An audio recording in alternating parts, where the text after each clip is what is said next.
Good afternoon, Ali. Thank you for taking some time out, getting involved in this week's Business Owner Spotlight. Do you want to go ahead, introduce yourself, and tell us a bit about your business? Yeah, Scott, thanks very much. Nice to chat with you. I'm founder and CEO of Sugar Rush. Sugar Rush is a software and app development company based in Belfast. We've obviously got another office, as you know, over in London.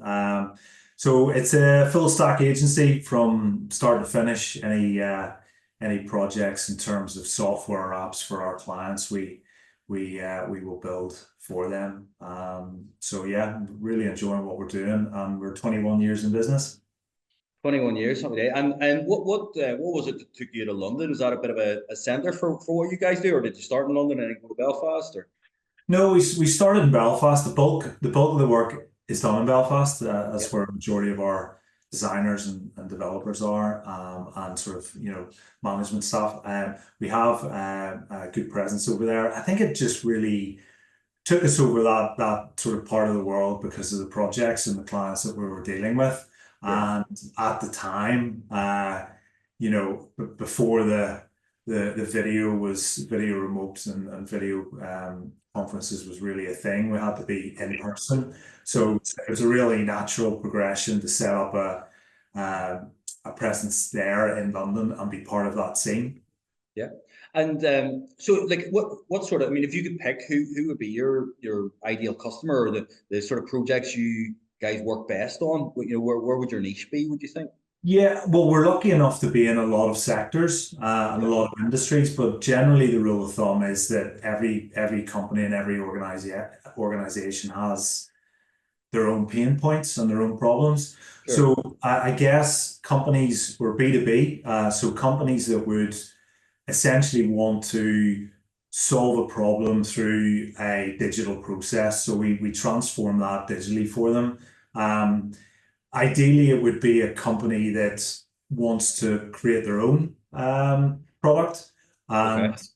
and really just expand and tailor it to what they need. So we're just coming along for the journey. We're the problem solvers, but we're obviously building it, but Yes. we're helping kind of move that sort of that flow, build that journey and then execute it and obviously deploy it.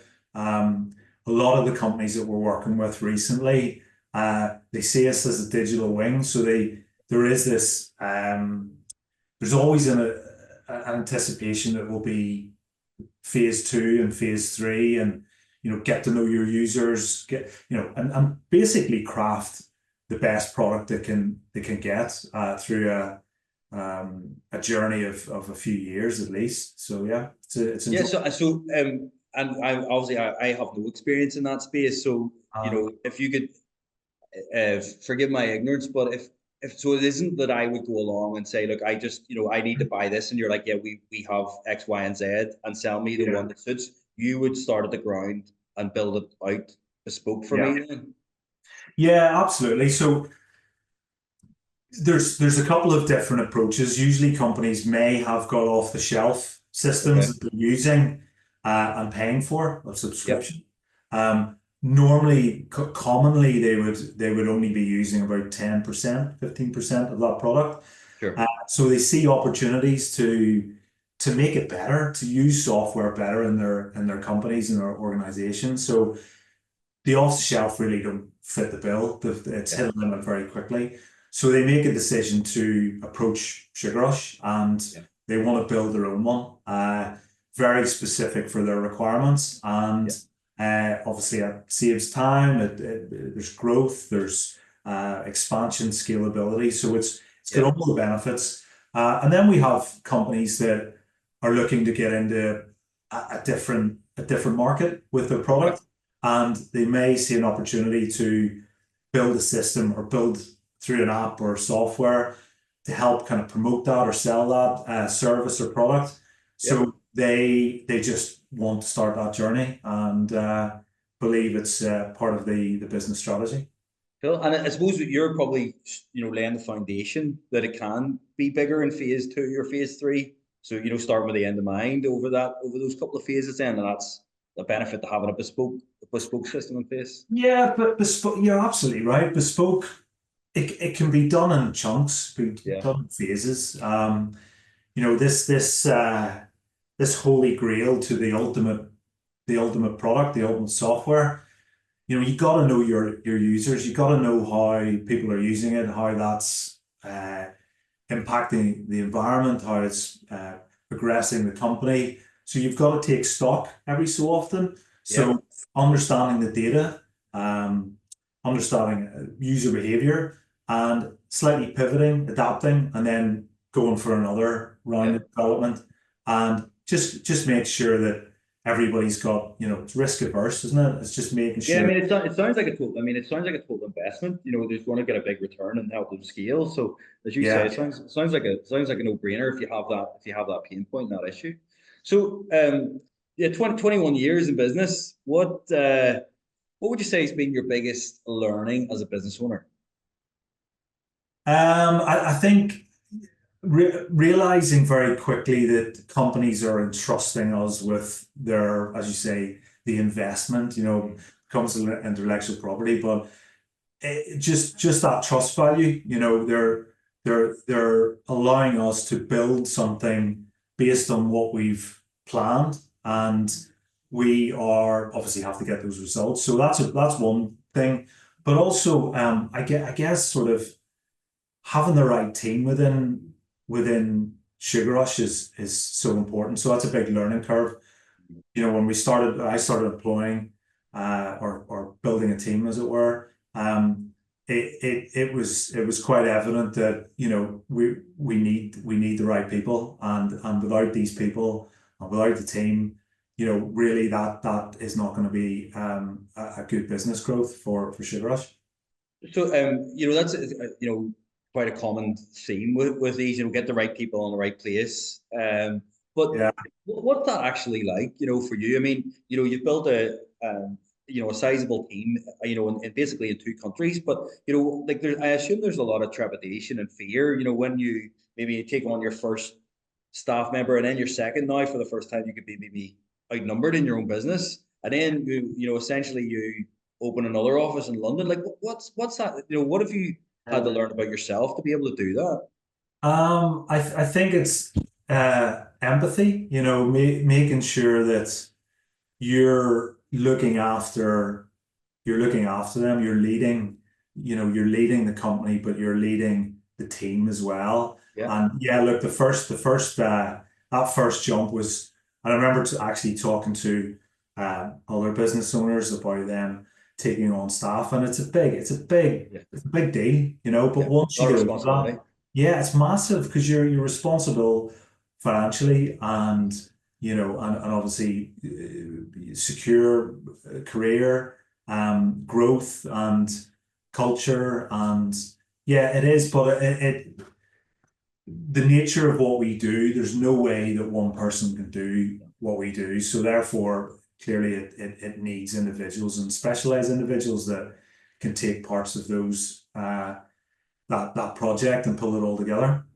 But from what you're saying, Ali, it sounds like you view leadership or leading the team and the company as a supportive role. You're Yeah. empathizing with the staff, you're responsible for them, and Mhm. you're building them up essentially. Yeah, my role is essentially that, but there's obviously I've got a good team that can manage that as well. Yeah, If it gets to a certain size, I mean, clearly you can't be everywhere all the time. yeah. So, putting that sort of management structure in place, and uh, allowing them to do what they do best. But it's also, what's the vision of the company, and what's the client need to bring in, and how does that fit our Yeah. strategy? So it's vision and leadership. Yeah, yeah. And going back over the last 20 years or so, is there anything you would have done differently? Um, I think probably probably not. Yeah, Probably not. It's a good question, Scott, but it's a difficult question because um I think early on, probably. it's about, every business is about cash flow as well, and I think no one really sat me down and gave me the rundown. You kind of have to find out for yourself. Yeah. You don't bring in the cash. It was once Can't explained to me, survive. you've jumped off the cliff and you're trying to make the plane on the way down. Would that sound familiar? Yeah, what was the expression of Facebook, or usually the tech in the early days is, build it quickly and break it quickly, Yeah, and go fast and break stuff. Yeah. that's it. Yeah. I don't know if I would do it differently. I think I mean, look, it's easy in hindsight. What I know now and the experience that I've gone through, I would love to sort of take it back sort of 5, 10 years and apply that Sure. to get where we need to get But you to. wouldn't give up the knowledge you gain from making mistakes. No, no, I think you have to. I think you have to make your own mistakes. Sure. Luckily, touch wood, luckily we haven't, it's not been catastrophic. There's always been things that we probably shouldn't have done, but we can pivot and make it better the next time. Processes are a very big thing, and we're always fine-tuning those processes, because you learn from the clients learn from you learn from the projects.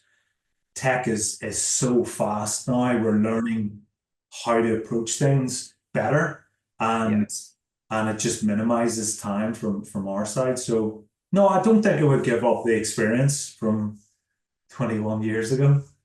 And what about then? So it sounds like thriving team, some good projects on, London office, Belfast office. What does the next 5 years look like for you guys, and what do you see as the main challenges moving forward then? I think it's about growth. It's about nurturing the new technologies that are coming on.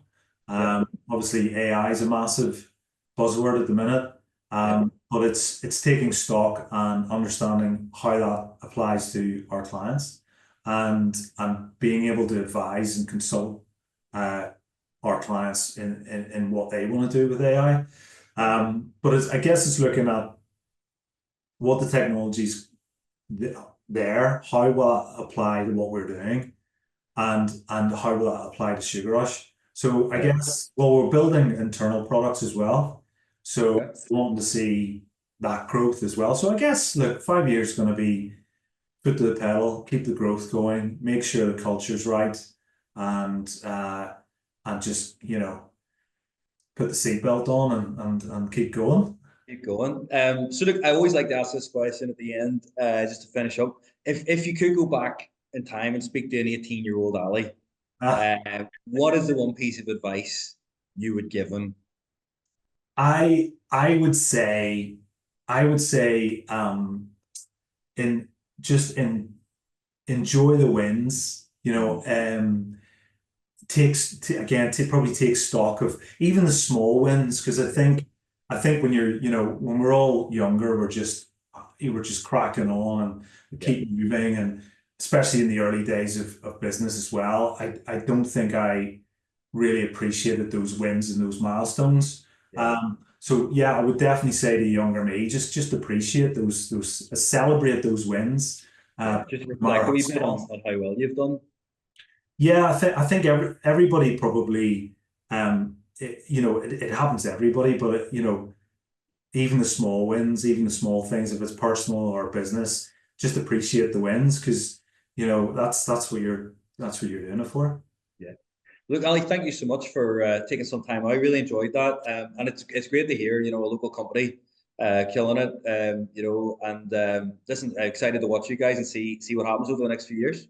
Well, do watch this space, and Scott, I really appreciate the opportunity. So thank you very much. Thank you.